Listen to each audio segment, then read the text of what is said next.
মই পাপৰি কবি শকুনিৰ প্ৰতিশোধ নাটকৰ শকুনিৰ এটি সংলাপ ক'বলৈ আগবাঢ়িছোঁ।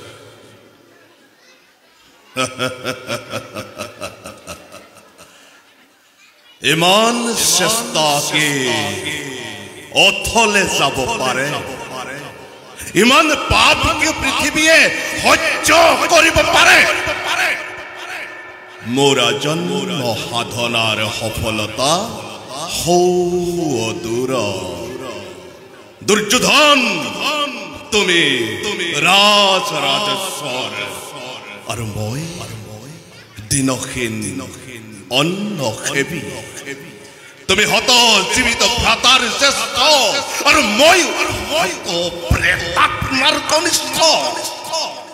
তোমাতে মতে ইমান প্ৰভেদ অথচ ইমান আপোন।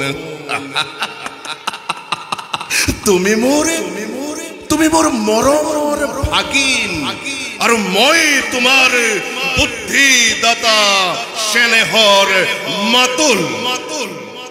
আৰু বেছি পৰি নাই দিগন্ত প্ৰসাৰী লহ লহ জিহ্বা মেলি অগ্নি জ্বলি উঠিছে। এটি দুটি কৰি পতংগ তাত জাপ দিছে।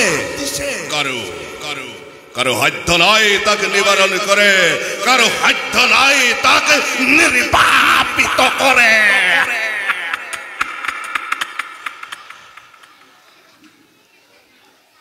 মূৰ্খ মানৱ তেজৰ ঢৌ উঠিছে আৰু তই সংগীতৰ ক্ষুধা ঢালিছ।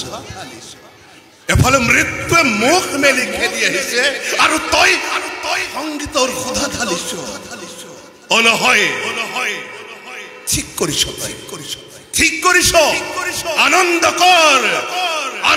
কৰ হস্তিনাপুৰ যায়। দুৰ্যোধন যায়, কুৰুকুল যায়। উদ্ভব কৰ মহোদ্ভব কৰ।